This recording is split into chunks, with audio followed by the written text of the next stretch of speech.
बुरी घटनाओं के प्रति स्वभाव मेरे प्रति निरंतर अनन्य भक्त, एकांत स्थान में रहने की इच्छा, जन समूह में बिलगांव, आत्म साक्षात्कार की महत्ता को स्वीकारना तथा परम सत्य की दार्शनिक खोज, इन सबको मैं ज्ञान घोषित करता हूँ और इनके अतिरिक्त जो भी है वह सब अज्ञान है।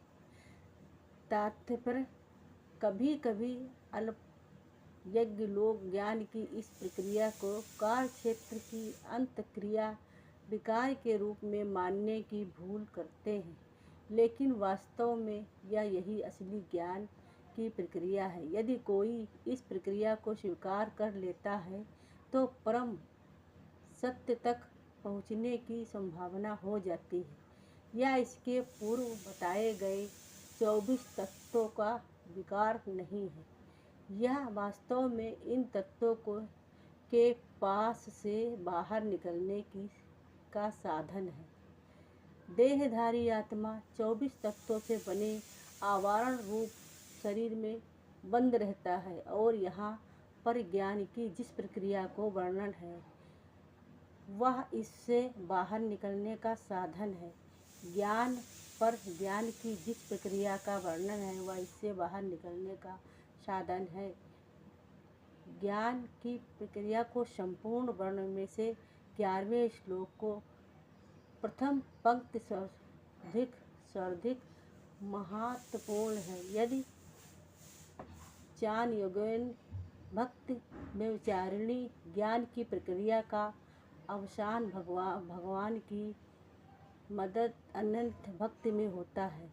अतः यदि कोई भगवान की दिव्य सेवा को नहीं प्राप्त कर पाता या प्राप्त करने में असमर्थ है तो शेष 19 बातें व्यर्थ हैं।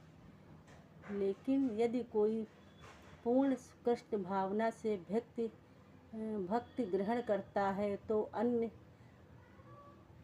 19 बातें उसके अंदर सत्य में विकसित हो जाती हैं, जैसा कि श्रीमद् भागवत में उसके अंदर सत्य में विकसित हो जाती हैं। जैसा कि श्रीमद् भागवत में कहा गया है कि यथाशक्ति भक्ति भर्ग वात्य कृंजना और सर्वे गुण यंत्र समस्ते सुरा, जिससे भक्त की अवस्था प्राप्त कर ली है उसमें ज्ञान के सारे गुण विकसित हो जाते हैं। जैसा कि 8वें श्लोक में उल्लेख हुआ है, गुरु ग्रहण करने का सिद्धांत अनिवार्य है। यहाँ तक कि जो भक्ति स्वभाव करते हैं उनके शरीर भी वह आध्यात्मिक जीवन का शुभारंभ तभी होता है जब प्रामाणिक गुरु ग्रहण किया जाए। भगवान श्री कृष्ण यहाँ पर स्पष्ट करते हैं कि ज्ञान की यह प्रक्रिया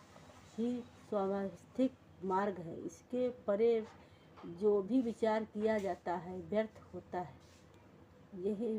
यहाँ पर ज्ञान को जो रूपरेखा प्रस्तुत की गई है इसका निम्नलिखित प्रकार से विश्लेषण किया जा सकता है। विनम्रता अपमानित का अर्थ यह है कि शरीर को अन्यों द्वारा सम्मान पाने के लिए इच्छुक नहीं रहना चाहिए। हम देह भ्रष्ट के कारण अन्य से सम्मान पाने के भूखे रहते हैं, लेकिन पूर्ण ज्ञान के युक्त व्यक्ति की सृष्टि में जो वह जानता है कि यह शरीर नहीं है, इस शरीर में संबंध कोई भी वस्तु सम्मान या अपमान व्यर्थ होता है। इस भौतिक छल के पीछे पीछे दौड़ने से कोई लाभ नहीं है। लोग अपने धर्म में प्रसिद्धि चाहते हैं, अतः यह देखा गया है कि कोई व्यक्ति धर्म के सिद्धांतों को जानने के बिना ही ऐसे समुदाय में सम्मिलित हो जाता है जो वास्तव में धार्मिक सिद्धांतों का पालन नहीं करता और इस तरह का धार्मिक गुरु के रूप में अपना प्रचार करना चाहता है। जहाँ तक आध्यात्मिक ज्ञान के वास्तविक प्रगति की बात है, मनुष्य को चाहिए कि वह अपनी परीक्षा करे कि वह कहाँ तक उन्नति कर रहा है, इन बातों के द्वारा अपनी परीक्षा कर सकता है। अहिंसा का सामान्य अर्थ वध न करना या शरीर को नष्ट न करना लिया जाता है, लेकिन अहिंसा का वास्तविक अर्थ अन्यों के विपत्ति में न डालना। देह वृद्धि के कारण सामान्य लोग अज्ञान द्वारा प्रग्रस्त रहते हैं और निरंतर भौतिक कष्ट भोगते हैं। अतः जब तक कोई लोगों को आध्यात्मिक ज्ञान की ओर ऊपर नहीं उठता, तब वह हिंसा का अभ्यास करता रहता है। व्यक्ति को लोगों के वास्तविक ज्ञान विपरीत करने का भ्रामक प्रयास करना चाहिए, जिससे वे प्रशुद्ध हों और इस प्रबंधन से छूट सके। यही अहिंसा है। सहिष्णुता शांति का अर्थ कि मनुष्य द्वारा अन्यों द्वारा किए गए अपमान तथा तिरस्कार को सहे। जो आध्यात्मिक ज्ञान की उन्नति करने में लगा रहता है, उसे अन्यों के तिरस्कार तथा अपमान सहने पड़ते हैं। ऐसा इसीलिए होता है कि यह भौतिक स्वार्थ स्वभाव, यहाँ तक कि बालक प्रहलाद को भी, जो 5 वर्ष के थे और जो आध्यात्मिक ज्ञान के अनुशीलन में लगे थे, संकट का सामना करना पड़ा था। जब उनके पिता उनकी भक्ति का विरोधी बन गया, उनके पिता ने उन्हें मारने के अनेक प्रयत्न किए, किंतु प्रहलाद ने सहन कर लिया। तब आध्यात्मिक ज्ञान की उन्नति करते हुए अनेक अवरोध आ सकते हैं, लेकिन हमें सहिष्णु बनकर संकलन पूर्वक प्रगति करते रहना चाहिए। सरलता अविवर्म का अर्थ है कि बिना किसी कूटनीति के अनुसार इतना सरल हो कि अपने शत्रु तक से वास्तविक सत्य का उद्घाटन कर सके। जहाँ तक गुरु बनने का प्रश्न है, आध्यात्मिक इनमें प्रगति करने के लिए यह आवश्यक है, क्योंकि बिना प्रामाणिक गुरु के यह स्वभाव नहीं, गुरु के यह संभव नहीं। मनुष्य को चाहिए कि विनम्रतापूर्वक गुरु के पास जाए और उसे अपनी समस्त सेवाएं अर्पित करे, जिससे वह शिष्य को अपना आशीर्वाद दे सके। क्योंकि प्रामाणिक गुरु कृष्ण का प्रतिनिधि होता है, अतः यदि यह शिष्य को आशीर्वाद देता है तो शिष्य तुरंत ही प्रगति करने लगता है, भले ही वह विधि विधानों का पालन न कर रहा हो, अथवा जो किसी को स्वार्थ के अपने गुरु की सेवा करता है, इसके लिए सारे यम नियम सरल बन जाते हैं।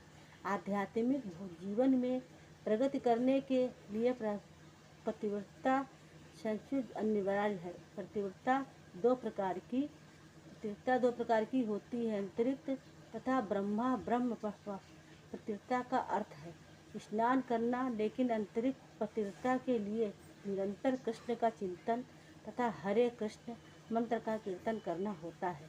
इस विधि से मन से पूर्व कर्म को संचित धूल हट जाती है।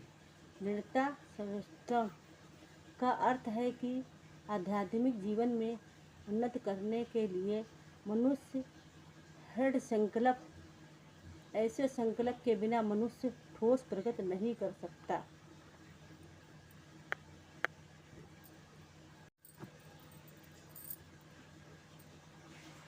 आत्म संयम आत्म विनिग्रह का अर्थ है कि आध्यात्मिक उन्नति के पथ पर जो भी बाधक हो उसे स्वीकार न करना। मनुष्य को इसका अभ्यस्त बनकर ऐसी किसी भी वस्तु को त्याग देना चाहिए जो आध्यात्मिक उन्नति के पथ के प्रतिकूल हो। यह असली वैराग्य है। इंद्रियां इतनी प्रबल हैं कि सदैव इंद्रियागृष्ट प्राप्ति के लिए उत्सुक रहती है। अनावश्यक मांगों की पूर्ति नहीं करनी चाहिए। इंद्रियों को उतनी ही तृप्ति की जानी चाहिए जिससे आध्यात्मिक जीवन में आगे बढ़ने में अपने कर्तव्य की पूर्ति हो। जब सबसे महत्वपूर्ण किंतु बस में न आने वाली इंद्रियां जीभ है। यदि जीभ पर संयम कर लिया गया तो समझो अन्य सारी इंद्रियां वशीभूत हो गई। जीभ का अर्थ है स्वाद ग्रहण करना तथा उच्चारण करना। अतः नियमित रूप से जीव को कृष्ण प्रति भोग के उच्छिष्ट कष्ट का स्वाद लेने में तथा हरे कृष्ण का कीर्तन करने में प्रवृत्त करना चाहिए। जहाँ तक दोनों नेत्रों का संबंध है, उन्हें कृष्ण के सुंदर रूप के अतिरिक्त कुछ और नहीं देखने देना चाहिए। इससे नेत्र बस में होंगे। इसी प्रकार कानों को कृष्ण के विषय में श्रवण करने में लगाना चाहिए और नाक को कृष्ण प्रति फूलों को सूंघने में लगाना चाहिए। यह भक्ति की विधि है और यहाँ यह समझना होगा कि भगवत गीता केवल भक्ति के विज्ञान का प्रतिपादन करती है। भक्ति ही प्रमुख एवं एकमात्र लक्ष्य है। भगवत गीता के बुद्धिहीन भाष्यकार पाठक के ध्यान को अन्य विषयों की ओर मोड़ना चाहते हैं, लेकिन भगवत गीता में भक्ति के अतिरिक्त अन्य कोई भी विषय नहीं है। मिथ्या अहंकार का अर्थ है इस शरीर को आत्मा मानना। जब कोई यह जान जाता है कि यह शरीर नहीं अपितु आत्मा है, तो वह वास्तविक अहंकार को प्राप्त होता है। अहंकार तो रहता ही है, मिथ्या अहंकार को सद्भावना की जाती है, वास्तविक अहंकार को नहीं। वैदिक साहित्य में सुंदर कर्ण आस्वादित कहा गया है, यह असीम है, मैं ब्रह्म हूँ, मैं आत्मा हूँ, मैं हूँ ही आत्मा भाव है और यह आत्म साक्षात्कार की मुक्ति अवस्था में भी पाया जाता है। मैं हूँ का सद्भाव ही अहंकार है, लेकिन जब मैं हूँ भाव को मिथ्या शरीर के लिए प्रमुक्त किया जाता है तो यह मिथ्या अहंकार होता है। जब आत्मभाव स्वरूप को वास्तविकता के लिए प्रस्तुत किया जाता है तो यह वास्तविक अहंकार होता है। ऐसे कुछ दार्शनिक जो यह कहते हैं कि हमें अपना अहंकार त्यागना चाहिए, लेकिन हम अपने अहंकार को त्यागें कैसे, क्योंकि अहंकार का अर्थ है स्वरूप, लेकिन हमें मिथ्या देह बुद्धि का त्याग करना ही होगा। जन्म मृत्यु जरा तथा स्वाधि को स्वीकार करने को कष्ट समझना चाहिए। वैदिक ग्रंथों के जन्म के अनेक वृत्तांत श्रीमद् भागवत में जन्म के पूर्व को स्थित माता के गर्भ में बालक के निवास, उसके कष्ट आदि का सजीव वर्णन हुआ है। यह भलीभांति समझ लेना चाहिए कि जन्म बहुत कष्टपूर्ण है। चूँकि हम यह भूल जाते हैं कि माता के गर्भ में हमें कितना कष्ट मिला है, अतः हम अन्य तथा मृत्यु की पुनरावृत्ति का कोई हल नहीं निकाल पाते। इसी प्रकार मृत्यु के समय भी सभी प्रकार के कष्ट मिलते हैं जिनका उल्लेख पौराणिक शास्त्रों में हुआ है। इनकी विवेचना की जानी चाहिए। जहाँ तक रोग तथा वृद्धावस्था का प्रश्न है, सबों को इनका व्यवहारिक अनुभव है। कोई भी रोगग्रस्त नहीं होना चाहता, कोई भी बूढ़ा नहीं होना चाहता, लेकिन इनसे बचा नहीं जा सकता। जब तक हम जन्म मृत्यु जरा तथा व्याधि के दुखों को देखते हुए भौतिक जीवन के प्रति निराशवादी दृष्टिकोण नहीं बना पाते, तब तक आध्यात्मिक जीवन में प्रगति करने के लिए कोई प्रोत्साहन नहीं रह जाता।